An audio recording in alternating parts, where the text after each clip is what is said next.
স্বাগত জানাচ্ছি বাংলা ভিশনের সাপ্তাহিক আয়োজন mega live talk show BSRM গণতন্ত্র এখনের 609তম পর্বে। সাথে আছে তাইমুর রশিদ। আমার সাথে আজকে আলোচনার জন্য স্টুডিওতে উপস্থিত আছেন চারজন অতিথি। আমার হাতে ডানে আছেন গণফোরামের সভাপতি অ্যাডভোকেট সুব্রত চৌধুরী, আছেন মানবাধিকার কর্মী নূর খান। আমার হাতে বামে আছেন নাগরিক ঐক্যের সভাপতি মাহমুদুর রহমান মান্না, আছেন সাবেক সচিব ও রাষ্ট্রদূত এম হুমায়ুন কবির। আপনাদের চারজনকে স্টুডিওতে স্বাগত জানাচ্ছি।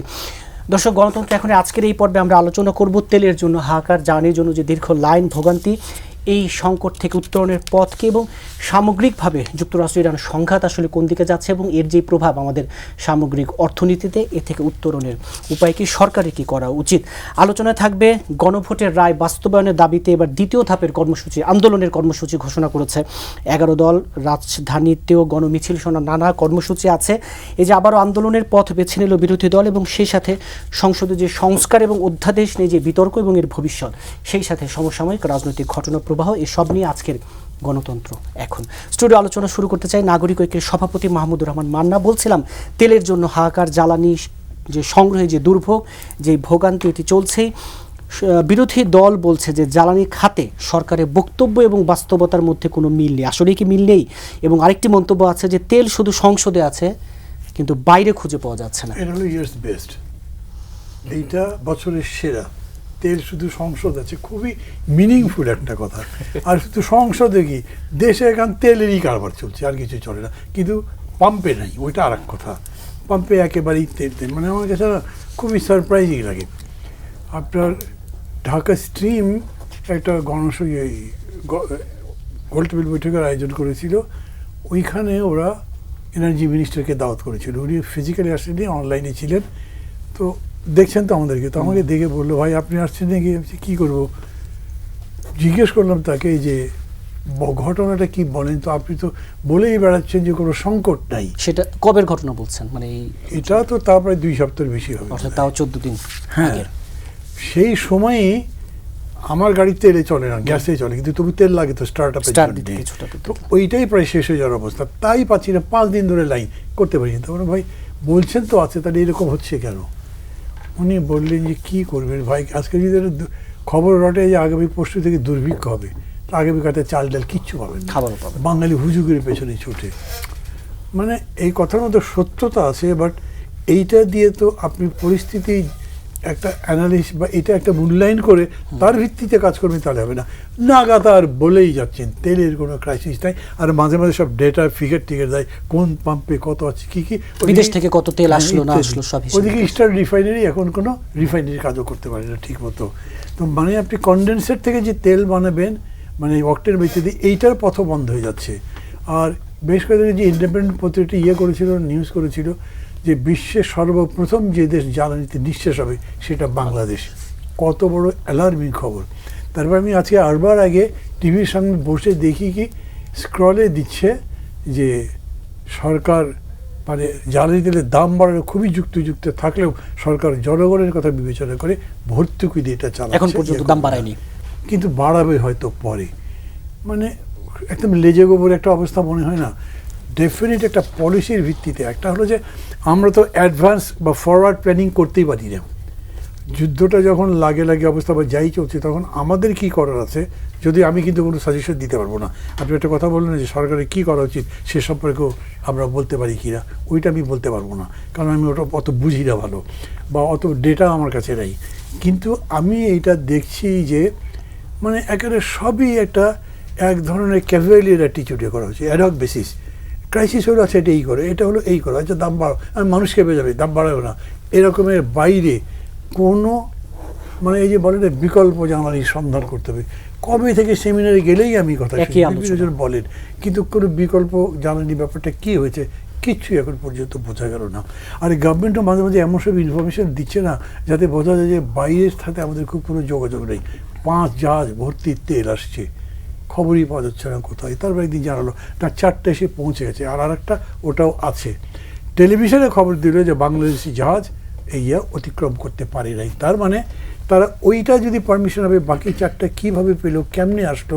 এবং এখনও আপনি যান, মানে আমি এর আগে গতকাল আরেকটা টেলিভিশনে ছিলাম, সেই টেলিভিশন অফিসের সামনে বড় রাস্তায় 2টো পাম্প পরপর, বাকি রাস্তা মোটামুটি ফ্রি, তেলের অভাবে গাড়ি নেই, কিন্তু ওটার সামনে হাজার হাজার গাড়ি ঢুকতেই পারছে না, ওটার জন্য যে যানজট, তো এরকম চলছে আর কি।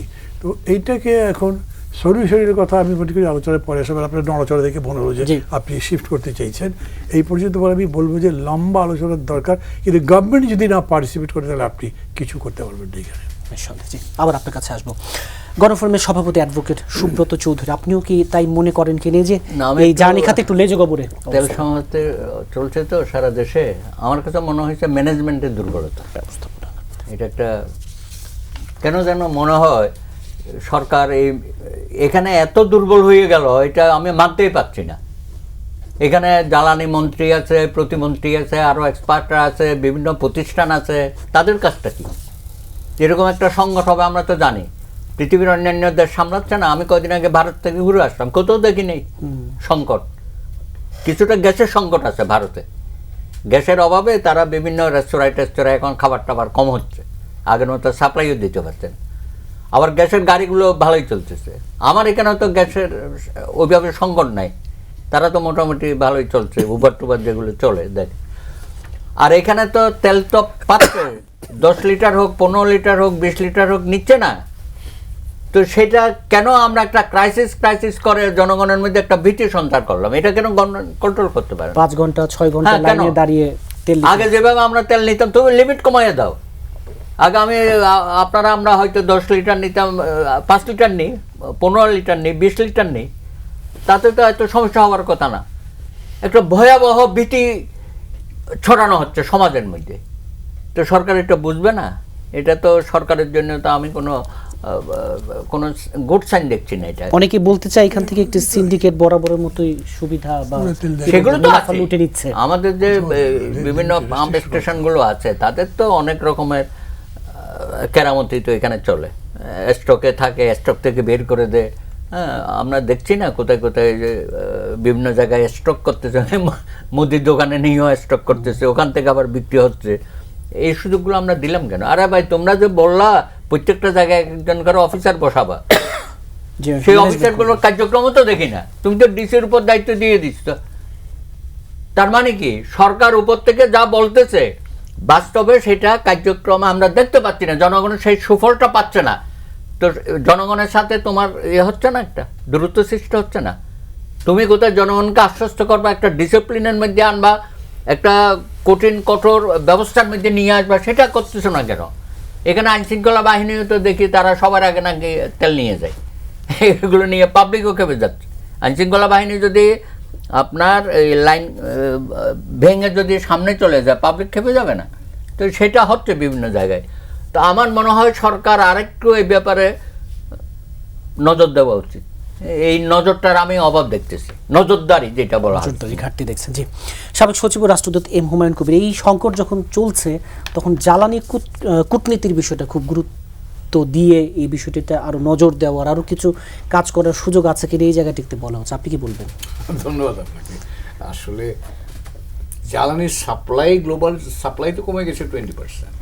এখন আপনি এটাকে, এই ডেফিসিটটা তো সব জায়গায় এফেক্ট করছে, কাজে এটাকে ধরে নিয়ে আমাকে প্ল্যানিং করতে হবে, পলিসি করতে হবে যে এই জিনিসটা। এবং আজকেও যদি যুদ্ধ বন্ধ হয়ে যায় ইরানে, তারপরও আপনার 1-1.5 মাস সময় লাগবে, কারণ এগুলো স্বাভাবিক হতে এস্টাবলিশমেন্টগুলো তো সবই নানাভাবে ক্ষতিগ্রস্ত হয়েছে।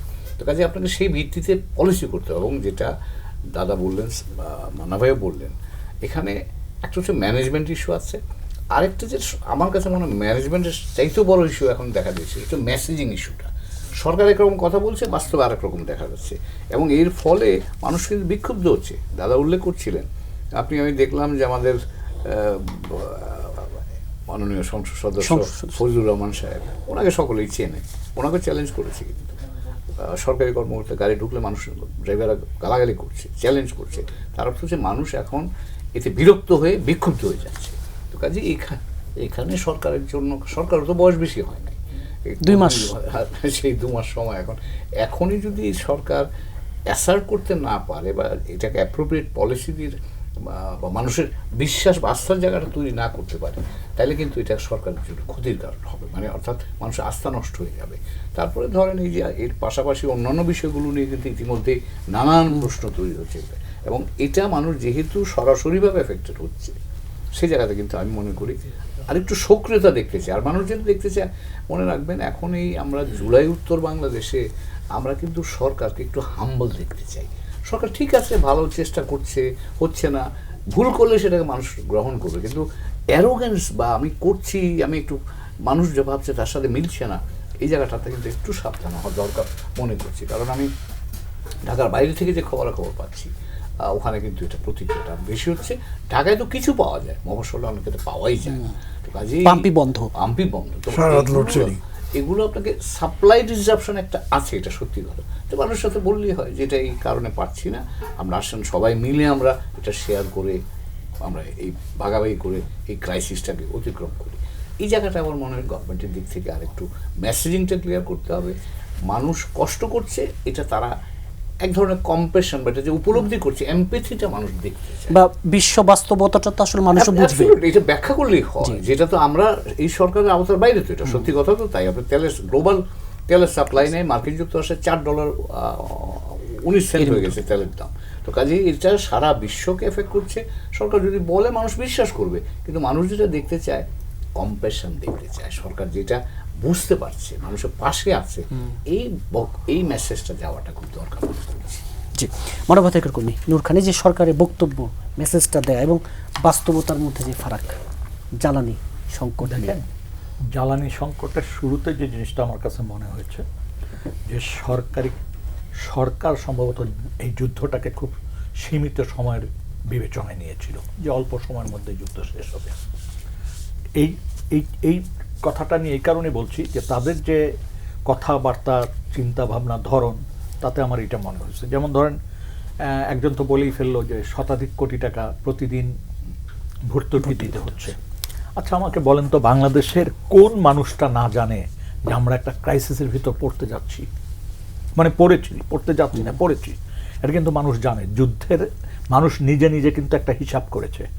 আপনি বলছেন যে মানুষকে কষ্ট দিবেন না, মানুষ তো হিসাব করাই আছে কি করতে হবে। আপনার শুধুমাত্র মানে এটাকে অ্যাড্রেস করার জন্য যা যা করণীয় ছিল সেই জায়গায় আপনার ব্যবস্থাপনায় ঘাটতি আছে, পলিসি নাই আপনার। পলিসি যদি না থাকে, আপনি তো ইজি, পার্লামেন্ট অন ছিল, আপনি সবাইকে ডেকে কথা বলতে পারতেন।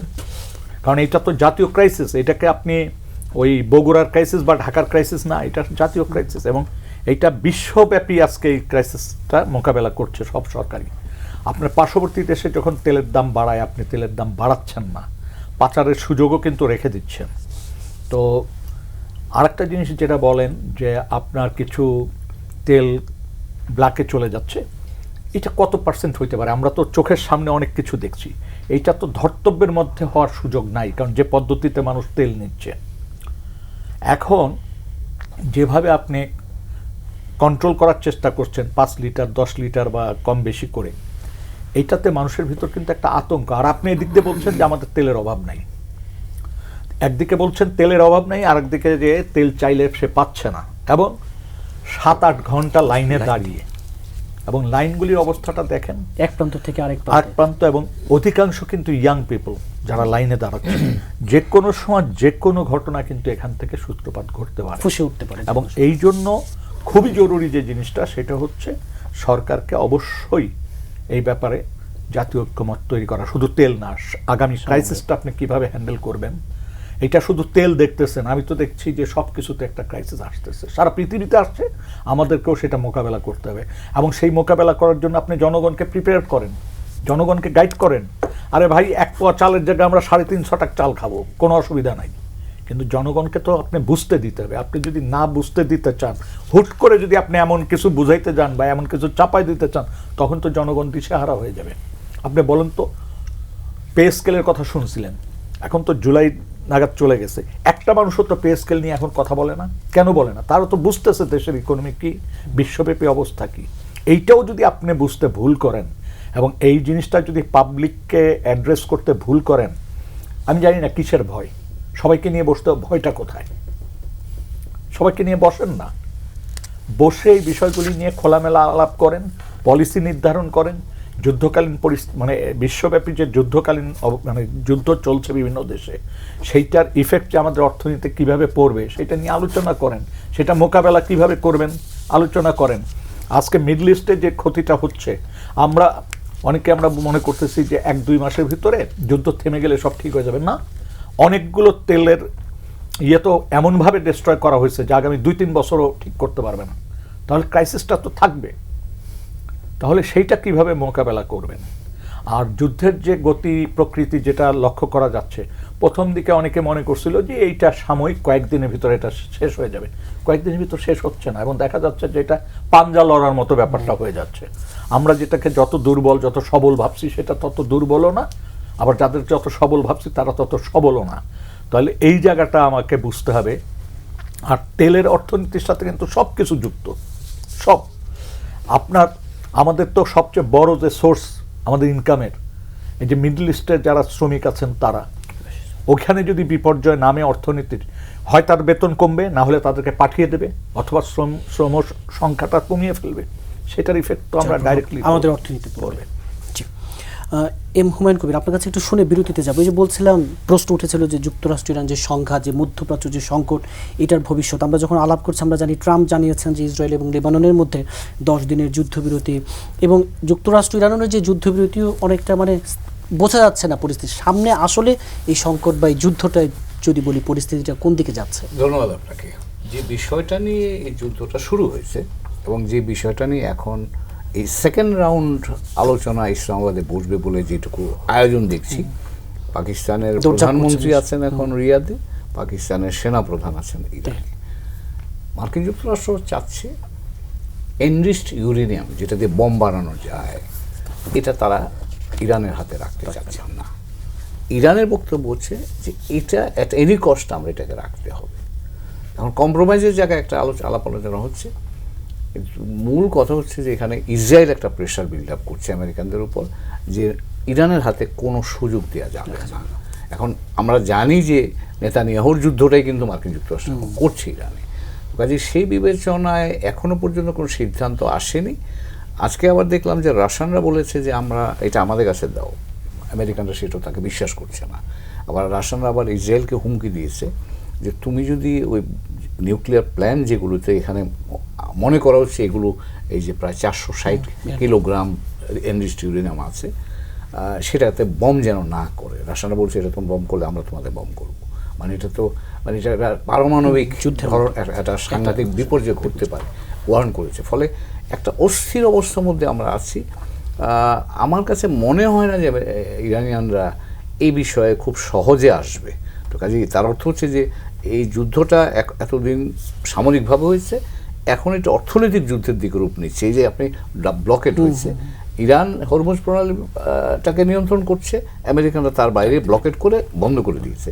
ইরান কিন্তু আজকে হুমকি দিয়েছে যে এটা যদি তোমরা করো তাহলে আমরা বাবাল মানদেব যেটা আছে ভূমধ্যসাগরের, ওটা আমরা বন্ধ করে দেবো। তার অর্থ দাঁড়াবে এই দিক থেকে আপনি ভারত মহাসাগর থেকে আর ভূমধ্য সাগর যাওয়ার আর কোনো রাস্তা থাকলো না, এবং সেটা যদি হয় তাহলে আরও বিপদ বাড়বে। তো কাজেই এখনও কিন্তু নিশ্চিত করে বলা সম্ভব না যুদ্ধ খুব তাড়াতাড়ি বন্ধ হবে, এটা আমার কাছে মনে হচ্ছে। কারণ ইরান, আমার যেটা ধারণা যে ইরানিয়ানরা এটা তাদের শেষ অস্ত্র, এবং এই যুদ্ধের ফলে তারা আরও বেশি, বা এখন বলতে পারেন আপনি মনস্তাত্ত্বিকভাবে তারা আরও বেশি এই সিদ্ধান্তে এসছে যে এই অস্ত্রটা ছাড়া আমার আর কোনো ডিফেন্স নেই।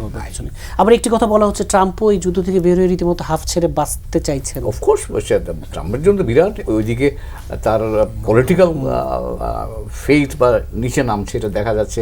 30%-এর কম লোক এই যুদ্ধকে সমর্থন করছে। তেলের দাম বেড়ে যাচ্ছে, জিনিসপত্রের দাম বেড়ে যাচ্ছে। পলিটিক্যাল কষ্ট ট্রাম্পের জন্য ইতিমধ্যেই মোটামুটি নির্ধারিত হয়েছে। মার্কিন যারা বিভিন্ন বিশ্লেষক আছেন তারা কিন্তু বলছেন যে মিড টার্ম গেছে অলরেডি ট্রাম্পের জন্য। তার অর্থ হচ্ছে যে মার্কিন এখন ডেমোক্রেটরা এই সুযোগ কাজে লাগিয়ে তারা হয়তো জিতে আসবে, এবং সেটা জিতলে কিন্তু তার রাজনৈতিক আপনি বলতে পারেন ভাগ্য মোটামুটি স্থির হয়ে গেল, তিনি আর সামনে যেতে পারবেন না। সো প্রেসিডেন্ট ট্রাম্পের জন্য এটা রাজনৈতিক বিপর্যয় এবং আন্তর্জাতিকভাবে তার একটা বড় বিপর্যয়।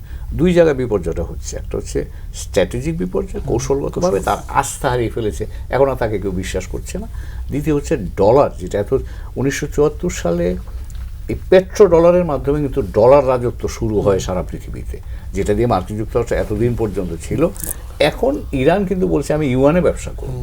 তার অর্থ হচ্ছে যে এই পেট্রো ডলারের এখন ডাউনফলটা বা ডি ডলারাইজেশন যেটাকে বলা হচ্ছে, এই প্রক্রিয়াটা ত্বরান্বিত হবে। এটা হলে মার্কিন যুক্তরাষ্ট্রের জন্য এটা বিপদের আশঙ্কা। জি, আবার ওই আলোচনায় ফিরছে একটি ছোট বিরতির পর। দর্শক, গণতন্ত্র এখন একটি ছোট বিরতির সাথে থাকুন, ফিরছি বিরতির পর। বিরতির পর আবারও স্বাগত জানাচ্ছি বিএসআরএম গণতন্ত্র এখনে। মাহমুদুর রহমান মান্না, শুরুতে বলছিলাম যে এই যে গণভোটের রায় বাস্তবায়নের দাবিতে এবার আন্দোলনের দ্বিতীয় ধাপের কর্মসূচি ঘোষণা করেছে 11 দল। 18 এপ্রিল থেকে 2 মে পর্যন্ত তারা 15 দিনের কর্মসূচি ঘোষণা করেছে। প্রধান বিরোধী দল বলছে জুলাই সনদের ক্ষেত্রে গণরায়ের বিপক্ষে অবস্থান নিয়েছে সরকার। আপনিও কি তাই মনে করেন কিনা, এই যে গণরায়ের বিপক্ষে সরকার চলে গেল কিনা, অবস্থান নিল কিনা? মানে একটা খুব ডিফিকাল্ট কোয়েশ্চেন। কেন? এমনিতেই ধরেন পলিটিক্স এখন এজিটেশনের লেভেল থেকে বাদ দিয়ে অ্যাবসলিউটলি ইন্টেলেকচুয়াল একটা লেভেলে আসছে। আপনি যখন জুলাই সনদ বলেন তখন এখানে কোনো আবেগ উত্তেজনার ব্যাপার নেই। আপনি স্ক্রুটিনি করবেন, বুঝবেন কোনটা রাইট, ওই এরকম কোনো কথা কিন্তু নাই যে ওই সময় আপনি যে রেজলিউশনটা নিয়েছেন জাস্ট 3 মাস পরে হুবহু ওইটাই নিতে পারে। ওয়াট চেঞ্জ হতে পারে, স্পিরিটও বদলাতে পারে কোনো কোনো জায়গাতে। যেমন ধরেন গণভোটের উপরে ওরা সব ব্যাপারে অধ্যাদেশে পরিবর্তন দিতে হচ্ছে, কিন্তু এটা বলছে এটা পারফেক্ট, বিকজ ওটা কী বলে জানে, ফেক্টাল কি একটা শব্দ বলে, মানে যা ঘটে গেছে বলে লাভ কী আছে, ওই রকম। তো এইভাবে এইখানেও বিরোধী দল বলছে যে ওরা জুলাই সনদ বাস্তবায়ন করবে না, বেইমানি করেছে ইত্যাদি, আর এরা বলছে আমরা অক্ষরে অক্ষরে পালন করব। মানুষ কি বুঝবে? মানুষ তার বিবেচনা থেকে, জ্ঞান থেকে কিন্তু বুঝবে না যে কোনটা বিশ্বাসঘাতকতা কতখানি হয়েছে, কি হওয়া উচিত ছিল, আবার কোনটা অক্ষরে অক্ষরে পালন হচ্ছে সেটাও বুঝবে না। কমনলি যেটা হয়েছে তা হচ্ছে যে বিএনপির জন্যে এটা একটা ডিফিট হয়েছে, গভর্নমেন্টের জন্যেও, যে মানুষ ধরে নিচ্ছে যে আসলে তারা বেইমানি বা যাই হোক এটা করেছে। ধরছে কেন? ওইটা ঠিক এই জুলাই সনদের কন্টেন্ট বুঝক বলছে তা না, তারা এই 2 মাসের যে শাসন গভর্নেন্স সেটা দেখে মনে করছে যে না, কোনো কিছু তো বদলাচ্ছে না, আগের মতোই চলছে, এবং অনেক কিছুই ব্যাপার আছে যেগুলো নিয়ে দেখাচ্ছে। দেখেন, জুলাই সনদ দিয়ে এত কথা বলছেন, তাদের তো জুলাই সনদ, আমি নিজে একটা সেক্রেটারি, দাদা বোধহয় সেক্রেটারি তো ছিলেন আপনি, তো সেক্রেটারি হলেও কিন্তু যখন আপনি ইয়েগুলো দেখেন, অধ্যাদেশগুলো দেখেন, তার পুরোটা তো জুলাই সনদের অন্তর্গত নয়, কিন্তু ওই স্পিরিট আছে সে অনুযায়ী ধরছেন। এরা যখন আন্দোলনটা করছে তখন আমি মনে করি বর্তমান সময়ের এই গভর্নমেন্ট যেগুলো পার্লামেন্টের মধ্যে ওই যে অধ্যাদেশ বাতিল করেছে অথবা ধরেন অ্যামেন্ড আকারে পাস করেছে, তার মধ্যে সবচেয়ে ডেঞ্জারাস হলো ব্যাংকিং রেজলিউশন অ্যামেন্ডমেন্ট, যেটা করলো।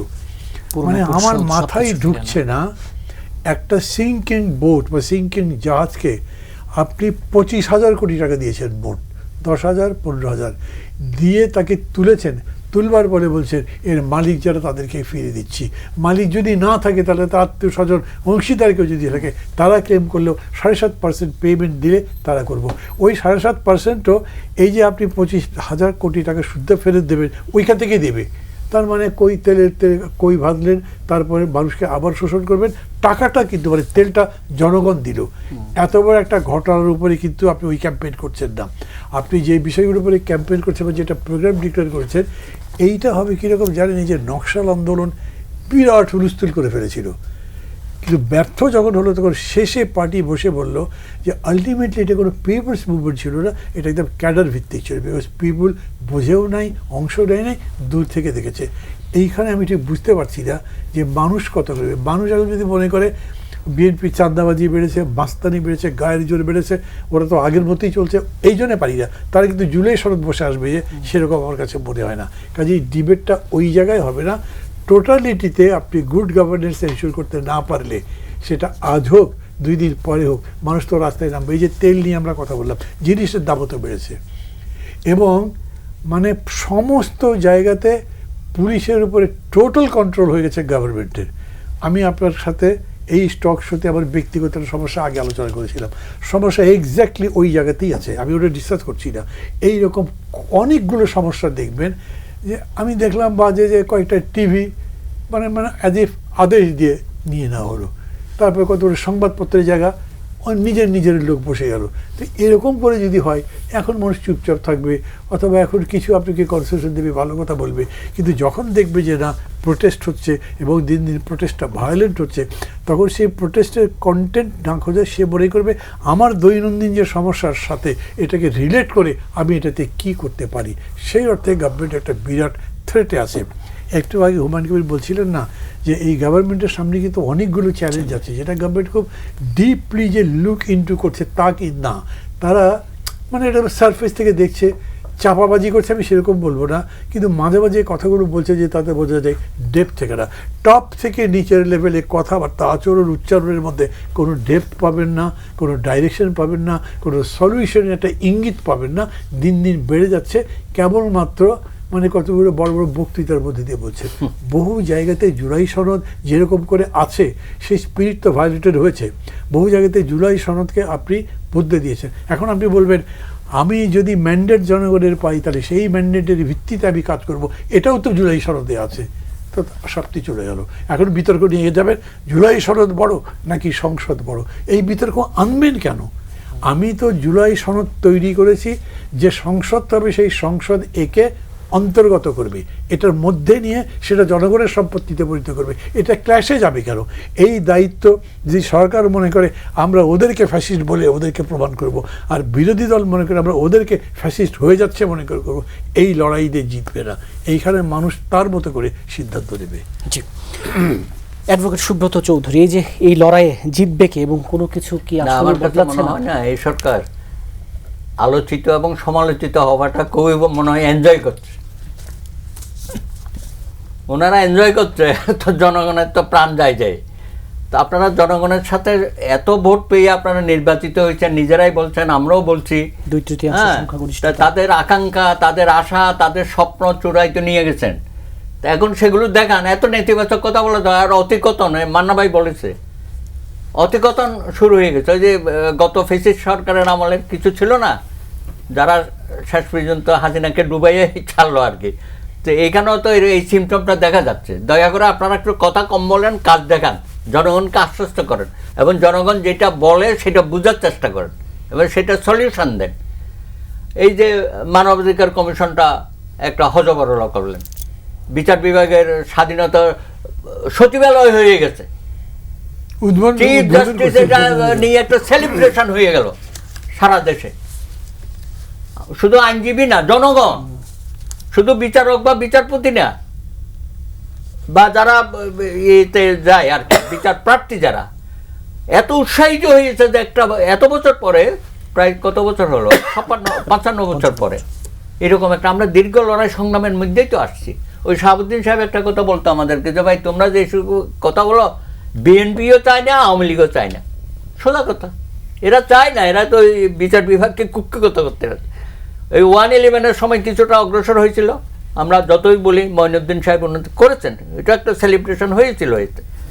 এখন তো এই সরকার আয়সা সৈয়দ রিফাত আহমদের মাধ্যমে যাই হোক, তারা তো করেছে এটা। তো ওই সরকার যা করেছে সবটাই কি খারাপ? বিচারপতি নিয়োগে একটা নীতিমালা হয়েছে, বহু বছর আকাঙ্ক্ষিত, ওইটা কোনো সরকার এটা করেও না, এবং সকল আইনমন্ত্রী কমিটেড ছিল করার জন্য, শেষ পর্যন্ত তারা কেউ করে না। এখন এই সরকার করেছে, করে সেটাকেও আপনি বাতিল করে দিয়েছেন। তো আবার একটা হজবরলের মধ্যে আমাদেরকে ফেলে দিয়েছেন। অন্যান্য সেক্টরে এইসব করা হচ্ছে। তো দয়া করে জুলাই সনদ তো আপনিই বলছেন, প্রত্যেক দিনই বক্তৃতা দিচ্ছেন, মাননীয় প্রধানমন্ত্রী অক্ষর অক্ষরে পালন করে, ঠিক আছে, 2 মাসের সরকার, আমরা একটু অপেক্ষা করি। আর এইসব যেগুলো আইনগুলো তুলে নাই, যেগুলো হয়ে গেল, ইনভ্যালিড হয়ে গেল, তারা বলছে আমরা মডিফাই হয়েছে এগুলো করব। আমি একটু অপেক্ষা করতে চাই, এত দ্রুত আমি কোনো একটা। কিন্তু বিরোধী দল তো অপেক্ষা করছে না, তারা মাঠে কর্মসূচি দিয়ে।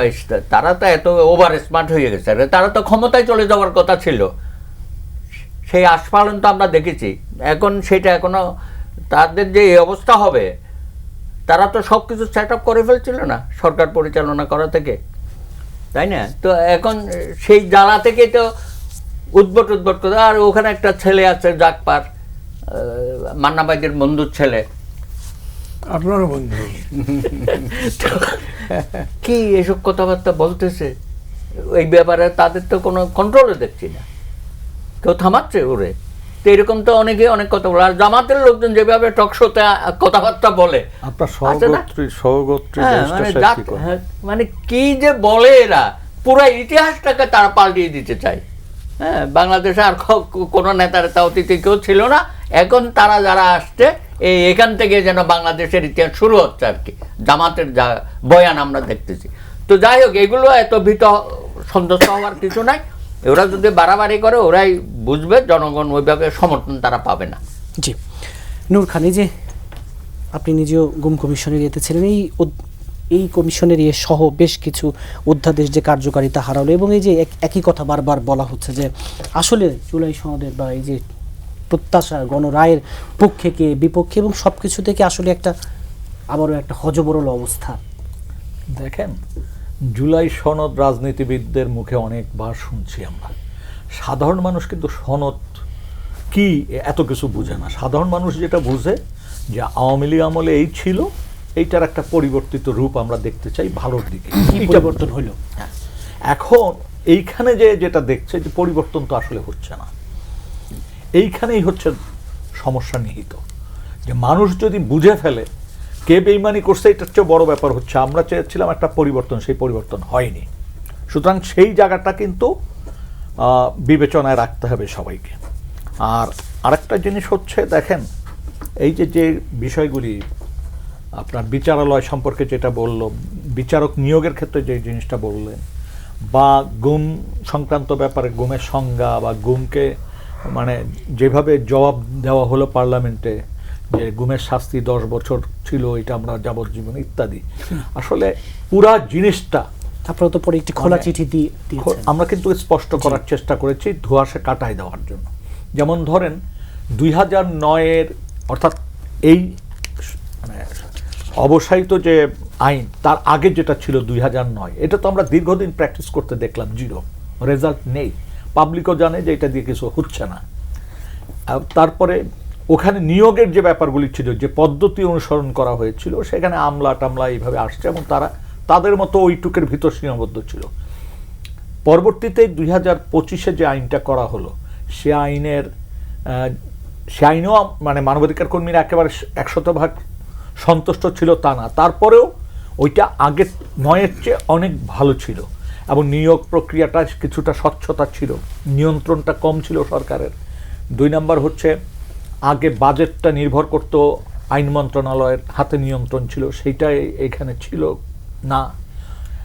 তারপরে সবচেয়ে জরুরি যে জায়গাটা, সেটা হচ্ছে মানবাধিকার লঙ্ঘনের ক্ষেত্রে মানে যদি বড় ধরনের লঙ্ঘন বিবেচনা করেন, গুম খুন ইত্যাদি বিষয়, সেটা অধিকাংশ ক্ষেত্রে আমরা দেখেছি যে আইন শৃঙ্খলা রক্ষাকারী বাহিনীর ভিতরেই দ্বারাই এটা হয়েছে। এবং সেইখানে আপনি দেখেন আপনার তদন্ত করার ক্ষমতা দিয়েছেন, কিন্তু বলছেন যে না, আমার অনুমতি ছাড়া তদন্ত করতে পারবা না।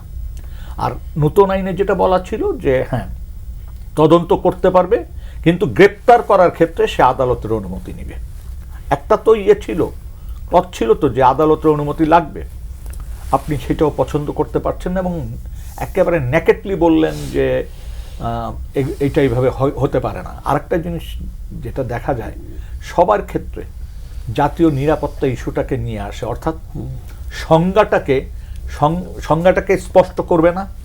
আপনাকে, আমাকে, মান্না ভাইকে, হুমায়ুন ভাইকে, দাদাকে ওই এক ক্লজে মানে কোড আনকোড আপনার জাতীয় নিরাপত্তার কথা বলে আটকায় দিতে পারে, জিজ্ঞাসাবাদ করতে পারে, গায়েব করতে পারে। এবং সেই ক্ষমতাটা কিন্তু এখনও কেন জানি না আইন শৃঙ্খলা রক্ষাকারী বাহিনীরও যাদের সাথে কথা হয়, তারা ওই জায়গাটা চায় যে তাদের ওই স্বাধীনতাটা থাকুক, যার মানে ওই কারণ দেখিয়ে যাকে ইচ্ছা, মানে কারণ দেখিয়ে যাকে ইচ্ছা তো বলে না, বলে দেখেন জাতীয় নিরাপত্তার জন্য তো এটা একটা জরুরি মেডিসিন যে আমরা আইনে জিজ্ঞাসাবাদ করবো ইত্যাদি ইত্যাদি ইত্যাদি। আমরা তো দেখেছি এটা বিগত দিনে কি হয়েছে। কনস্টিটিউশনকে পাশ কাটায় তো কোনো কিছু করার সুযোগ নেই। কনস্টিটিউশন যদি বহাল থাকে তো আপনি এটা কিভাবে করবেন, সেই জায়গাগুলি স্পষ্ট করছেন না এবং সব কিছুর ভিতরে একটা নিয়ন্ত্রণের ইচ্ছা। আর কথায় কথায় বলতেছেন যে আমরাই তো সবচেয়ে ভুক্তভোগী। এটা তো সবাই জানে যে আপনারাই সবচেয়ে ভুক্তভোগী, কিন্তু দেখেন শেখ হাসিনাও ক্ষমতায় টিকে থাকার জন্যই কিন্তু এগুলি করেছিল এবং তার দলের লোককেও কিন্তু করেছিল, এমন না যে তার দলের 2-1 জনের এটা হয়নি, সেটাও হয়েছিল। সুতরাং ওই জিনিসগুলি বাদ দিয়ে এই ধরনের ঘটনা যাতে কেউ না ঘটাতে পারে ভবিষ্যতে, সেই পথ আপনারা অনুসরণ করেন। আপনারা আইনটাকে এমনভাবে রাখেন না যে এই পথে যেতে পারে কেউ, ওই যাওয়ার পথটা বন্ধ করে দেন, তারপর দেখবেন সব কিছু আপনি সব আস্তে আস্তে ঠিক হয়ে যাবে। আর যদি ওই পথটা আপনি খোলা রাখেন তাহলে ভাই ওই পথে কিন্তু আপনিই বিপদগ্রস্ত হবেন। এখানে থ্রেট করার কিছু নাই, আপনিই বিপদগ্রস্ত হবেন। কারণ যারাই ধরনের কুকর্মের সাথে জড়িত থাকে, পাওয়ার এক্সারসাইজ করে আইনের ফাঁক ফোকর দিয়ে, তা কিন্তু আপনাকেও ছাড়বে না। আর এইটাই বাংলাদেশের সবচেয়ে বড় সুযোগ আসছিল, যে আপনি সব একটা গণতন্ত্রের মানে নিয়ম নীতির ভিতরে আপনার আসার এই সুযোগটা কিন্তু আপনি পরবর্তীতে আর পাবেন না। কারণ এখন কিন্তু সিংহ বলেন আর বাঘ বলেন, দুষ্কৃতিকারীদের কিন্তু দাঁতটা একটু ভাঙা আছে। এই সময় যদি আপনি একটা সঠিক সিদ্ধান্ত নিয়ে একটা কাঠামো দাঁড়া করে, সেইটার মধ্যে যদি নিয়ম নীতি, কনস্টিটিউশন, আইন এটার মধ্যে নিয়ে আসতে পারেন সবাইকে, তাহলে কিন্তু দেশটা ভালো চালাতে পারবেন। তা না হলে দেখা যাবে এই দুষ্ট চক্র আপনাকে ক্রাশ করবে। জি, এম হুমায়ুন কবির, এই যে পরিবর্তন তো হয়নি, আপনিও কি মনে করেন কিনা যে গণরায় বা অভ্যুত্থানে যে প্রত্যাশা সেই জায়গাটা উপেক্ষিত হচ্ছে, প্রত্যাশিত যে ধন্যবাদ জায়গাটা? আপনাকে। আমি নূর ভাইয়ের কথা থেকে একটু ধরি। উনি বলছেন যে দেশটা চালাতে হবে। আমরা রাজনীতিতেও বলি, কূটনীতিতেও বলি, এনলাইটেন সেলফ ইন্টারেস্ট বলে একটা কথা আছে। এনলাইটেন সেলফ ইন্টারেস্ট হলো আমার স্বার্থে আমি আপনার সাথে কাজ করব, কিন্তু আলটিমেটলি বেনিফিশিয়ারি আমি হব, কিন্তু আপনাকে এই ধারণাটা দেবো যে আপনিও কিছুটা সুবিধা পাবেন বা আপনিও লাভবান হচ্ছেন। এটা উইন উইন সিচুয়েশন। রাইট। আমার কাছে মনে হয় এই যে এখন ধরেন এই সরকারটা তো একটা ঐতিহাসিক মুহূর্তে কিন্তু এসছে, অনেকগুলো বাস্তবতা, পরিবর্তনের প্রত্যাশার মুখে তারা কিন্তু দায়িত্বটা নিয়েছে। কাজে এখানে আমি মনে করি যে একটা স্ট্র্যাটেজি তাদের দরকার। 5 ইয়ার্স রাজনৈতিক সরকার, 5 বছর পর আবার নির্বাচনে যাবে, এটাই তো গণতান্ত্রিক প্রক্রিয়া। তারা যদি ভালো কাজটা করে তাহলে কিন্তু বেনিফিটটা তারা পাবে। সরকারের ভালো কাজ হলেই কিন্তু বিএনপি বেনিফিটটা পাবে। তো কাজেই এই যে বলছেন অন্যেরা বিরোধী দল মাঠে যাচ্ছে, বিরোধী দল মাঠে না যেতে যায় সেই উদ্যোগটা তো আপনাকে নিতেই পারেন না। তো সেটা যদি তারা নেয়, অনেকগুলো বিষয় তো পার্লামেন্টের ভেতরেই শেষ করা যায়, সেখানে আমরা কৌশলী হতে হবে। আজকে যদি পার্লামেন্টটা ধরেন ভালোভাবে চলে, 6 মাস চলে, 1 বছর চলে, 5 বছর চলে, নেট বেনিফিটটা কিন্তু তারা পাবে। এবং তখন নির্বাচনে আপনি ভয় পেতে হবে না, তখন আপনাকে অন্য রাস্তায় যেতে হবে না, আপনি গণতান্ত্রিক পথে গিয়ে বেনিফিশিয়ারি হবেন, বেনিফিট পাবেন। তো কাজে আমি এখানে মনে করি যে এই সরকারে যদি আমার বলেন যে আগামী 5 বছর একটা কৌশল চাই বা একটা স্ট্র্যাটেজি চাই, আমি এটাকে বলবো যে এনলাইটেন সেলফ ইন্টারেস্টে তার স্ট্র্যাটেজি হওয়া উচিত। এবং সেই বিবেচনায় যার সাথে কাজ করা দরকার, যতখানি একসাথে যাওয়া সম্ভব ততখানি একসাথে যাওয়া উচিত। এবং আজকে যেটা হলো, আমরা প্রথমে শুরু করলাম যেটা তেলের বিষয় নিয়ে, বিরোধী দলকে নূর ভাই কথাটা ইঙ্গিত করলেন, এখানে পার্লামেন্টে একটা সিদ্ধান্ত হতে পারে না জাতীয়ভাবে, পার্লামেন্ট তো জাতিকে প্রতিনিধিত্ব করে।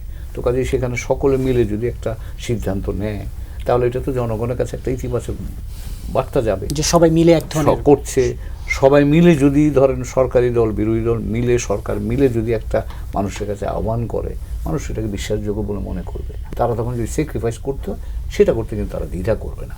কিন্তু যদি প্রশ্ন থাকে তখন কিন্তু মানুষ দ্বিধান্বিত হবে। এবং মানুষ, আমরা দেখেছি মানুষ কিন্তু একটা অবিশ্বাস থেকে বিশ্বাসের জায়গায় ফিরবার জন্য এখন মুখিয়ে আছে। তো কাজে এই বিশ্বাসের জায়গাটা তো আপনাকে তৈরি করতে হবে, এবং সেটা করলে আলটিমেটলি লাভ তাদেরই হবে। আর যদি সেটা না হয় তাহলে কিন্তু ধরেন যে রাস্তা যাওয়া মানে কি, আপনি পলিটিক্যাল অপোজিশন যখন ফেস করা শুরু করবেন, আপনার চিন্তা বিভিন্ন দিকে ছড়িয়ে যাবে, আপনি তখন গভর্নেন্সের মনোযোগ দিতেই পারবেন না। এমনিতেই তো চ্যালেঞ্জের শেষ নেই। কাজে এমনিতেও অনেক মানে বৈশ্বিক চ্যালেঞ্জ, আমাদের অনেক বাইরে, আমাদের হাতের বাইরে অনেক চ্যালেঞ্জ আছে। সেখানে আপনি যত বেশি নিজেকে দেশের ভেতরে আমরা সংহত থাকতে পারবো, ততই আমাদের জন্য শক্তি, এবং সেটা আলটিমেটলি গভর্নমেন্টের জন্য। জি, মাহমুদুর রহমান মান্না, এই যে বড় সুযোগ হাতছাড়া হচ্ছে, যে সুযোগটা এসেছিল জুলাই আগস্টে অভ্যুত্থানের পরে, সেই সুযোগটা হাতছাড়া হচ্ছে, এবং এই যে রাজপথে আবারও সেই রাজপথ উত্তপ্ত, রাজপথে আন্দোলনের সংখ্যা, সামনের রাজনীতি, এমনিতেই তো চ্যালেঞ্জের শেষ নেই এই সরকারের। আমি আবারও বলি, এই আগের কথাই বলছিলাম আমি, মানে রাজনীতিটা আপনার এজিটেশনের স্টেজ থেকে এখন ইন্টেলেকচুয়ালিজম এসছে। মানে আপনি জুলাই সনদ বলেন, এই আপনার অধ্যাদেশগুলো বলেন, বা পরবর্তী স্টেপিংয়ের কথা বলেন, ইকোনমিক রিকনস্ট্রাকশনের কথা বলেন, সবগুলোতে আপনার বুদ্ধিবৃত্তিক কাজ লাগবে। তার মানে আমি একদম আবেগশূন্য থাকবার কথা বলছি। আবেগ তো আছে, এতগুলো রক্ত গেছে, সেই আবেগ নিয়েই যাচ্ছি, কিন্তু এইভাবে কি করছি? এই গভর্নমেন্ট যে 133টা অধ্যাদেশ দিয়েছে, সেই 133টা অধ্যাদেশের মধ্যে আপনি ধরেন সব মিলে কটা 25টা 26টার মতো ডিবেটে হচ্ছে 4টা বাতিল করে দিয়েছেন, বাকিগুলো সংশোধন করবেন, বাকিগুলো সব মেনেছেন। তার মানে মেজরিটি কিন্তু তাদের দেয়া জিনিসটা একমত হয়েছেন। যেগুলোকে আপনি বলছেন যে আপনি সংশোধন করে আপনি নিয়ে আসবেন, ডেভেলপ করা, সেটার ব্যাপারে বিতর্কটা এই হচ্ছে যা ছিল তা ভালো ছিল, তুমি যেটাকে আরও ভালো করবে তার গ্যারান্টি কী, তুমি কবে আনবে তার বিশ্বাস কী, তার মানে কি দাঁড়াচ্ছে। এইটাও অন্তর্বর্তী সরকার যে অধ্যাদেশগুলো দিয়েছিল সেই অধ্যাদেশ দেওয়ার জন্য তাকে আপনি সমালোচনা করবেন কি, প্রশংসা করা উচিত। আর বিচার বিভাগের ব্যাপারে যেটা করা হয়েছে এটাতে কোনো ডেমোক্রেসিরই ফরম্যাটের মধ্যে পড়ে না। আপনি একটা বিচার বিভাগের স্বাধীনতা দিয়ে সচিবালয় করে উদ্বোধন করেছেন, প্রধান বিচারপতি ছিল, মানে মিষ্টি বাটার মতো উৎসব করেছেন, তারপরে বদলে দিলেন। তো তাহলে কি দাঁড়াচ্ছে, আপনি বড় একটা চান্স তো হারিয়েছেন, মানে কি নিজেরা পায়ে পায়ে বাড়ি দিয়ে ঝগড়া লাগিয়ে দিলেন। তো এটা এরকম হলো না, এটা আপনি আগে আলোচনা করতে পারতেন। আপনি তো 3 বার সময় পেয়েছিলেন, মানে যখন অধ্যাদেশটা জারি হয়েছে সেই থেকে সংসদে গিয়ে এর মধ্যে আলোচনা হওয়ার মধ্যে 3 মাস সময় পেলেন। আপনাদের যদি এই ডিফারেন্ট দ্য ফান্ডামেন্টাল বিষয় থাকতো তাহলে বিরোধী দলের সাথে এর মধ্যে কথাবার্তা বলতে পারতেন না, সমগ্র জাতির মধ্যে দিতে পারতেন না, এটার উপরে ওপেন ডিবেট হতে পারতো না, অনেক কিছু হতে পারতো। আমি জানি না এরকম হওয়া সম্ভব কিনা। অধ্যাদেশগুলো একটা নির্দিষ্ট সময়ের মধ্যে 30 দিন বা কত দিনের মধ্যে আপনার করতে হবে, রেটিফাই করতে হবে। আচ্ছা, 2/3 মেজরিটি এটিকে অ্যামেন্ডমেন্ট করা যায়? আমি জানি না। যদি করা যায় তাহলে বলতেন যে আমরা এই সময়ের মধ্যে এতগুলো সব আলোচনা করতে পারবো না, এতগুলো করছি, বাকিগুলো আমরা এখানে আলোচনা করেই শেষ করব। আপনি তো মেরে ফেললেন। আপনি যখন অ্যাভয়েড করছেন অথবা বাতিল করছেন তো এটা আসছে না, তাহলে সুযোগ তো এভাবে হাতছাড়া করলেনই, বাকিটা ফ্রেশ করবেন কেন? পলিটিক্সটা দেখেন, আপনি শপথ নিলেন না এই যে সংস্কার পরিষদটা নিলেন না কেন? সংসদের মধ্যে দাঁড়িয়ে বললেন সংবিধান সংস্কার হয় না, অ্যামেন্ডমেন্ট হয়। কি অদ্ভুত ধরনের কথা। মানে ওই যে আপনারা, আমি টক শোতে দেখলাম কেউ দিয়েছেন যে ইউরোপের বা অন্যান্য দেশের কোন কোন জায়গাতে কি কনস্টিটিউশনাল রিফর্ম কমিটি হয়েছে, কি তাদের ওয়ার্ক, ভলিউম অফ বুকস বেরিয়েছে, কিছুই জানে না এরা। তারপর একটা বক্তৃতা করে দিয়ে এটা বন্ধ করে দিল, না এটা কমিশনে। কেন মানবে না? বিকজ তারা ভয় পাচ্ছে সম্ভবতই যে এইটা যদি হয়ে যায় তাহলে এইটা একটা সংসদের প্যারালাল বডি হয়ে যায়। অথচ দেখেন বডিটা কিন্তু সেম, একই শরীর 2টা ফাংশন করবে। এই সেকেন্ড ফাংশনটা প্রথম ফাংশনকে নেগেট করে দেবে, মানে এরকম করে একটা ভাবনার ভিত্তি কী, এর ইন্টেলেকচুয়াল মানে এটা ডেপথে কী আছে, কেন মনে করেন এরকম? একই লোক কিন্তু 2/3 ওই জায়গাতেও যে সংস্কার কমিশন আপনি করবেন সেটাতেও তো 2/3 থাকছেন, সেখানে সিদ্ধান্ত নেবেন কীরকম করে? সিম্পল মেজরিটি না, 2/3 যেভাবেই নেন তার পক্ষেই যাচ্ছে। আপনি এটা অনেক ওয়াইড ডিবেট করতে পারতেন, কিন্তু সেই জিনিস সব কিছু সংসদের সীমানা পার হয়ে যে রাজপথে আসলো, তার মানে সুযোগ তো গেল। এখন রাজপথের ব্যাপারে আমি আপনার ফেসবুকে যে লাইভ অনুষ্ঠানগুলো দেখায়, বক্তৃতা দেখলাম এক একটা ঢং, মনে করে গত সময় আন্দোলনে যে গরম বক্তৃতা হতো, দাদা শুধু ছিলেন না বলে, নাহলে তো ফাটায় ফেলতো ওই জায়গাতেই। বাকি যারা যা বক্তৃতা করেছে মানে আন্দোলন গরম করে দেওয়ার মতো করে বক্তৃতা একজন করেছেন, এক একটা স্টোরি বলেছেন, এবং সেই স্টোরির মধ্যে দিয়ে সরকারি বিশেষ ব্যক্তিরা, ইম্পর্টেন্ট ব্যক্তিরাকে এক ধরনের মানে নিচে মাটিতে শুইয়ে দেওয়া হয়েছে, এবং তার কোনো জবাব কিন্তু তারা দিতে পারছেন না, পাল্টা বলতে পারছেন না। তাতে আমি মনে করি সুযোগটা হাতছাড়া হবার পথে। এখনও কি সমাধান করা যায়? আমি মনে করি এখনও যায়, কিন্তু সেই বোধ, সেই শুভবুদ্ধি কি আসবে? উভয় পক্ষে বলছি, বিকজ এরাও যে আবার মনে করছে যে শপথ না নিলে সব শেষ হয়ে গেল, বিষয়টা তা ছিল না। তারা বরঞ্চ যদি বলতো তোমরা এই অধ্যাদেশ বাতিল করেছো, এই সনদের জায়গায় বেইমানি করেছো, এই যুগেরও কারেকশন করতে হবে, তাহলে আপনি ট্র্যাকে রাখতে পারতেন। এখন ওটা ওভারঅল স্লোগানের মধ্যে দিয়েও তো আমি যেরকম করে বললাম, এর ভেতরে শ্বাস ধরে আন্দোলন হবে না, কিন্তু সুপারফিশিয়ালি সুপারস্ট্রাকচারে যে কষ্টে মানুষ পড়েছে, যেটা এই এজেন্ডার মধ্যে তেল তো আর নাই, গুড গভর্নেন্সের প্রশ্নটা এরকম করে সেই সমস্ত বিষয় নিয়ে আন্দোলন হবে। সেটা যে কোন জায়গায় যাবে তা আমি বলতে পারবো না।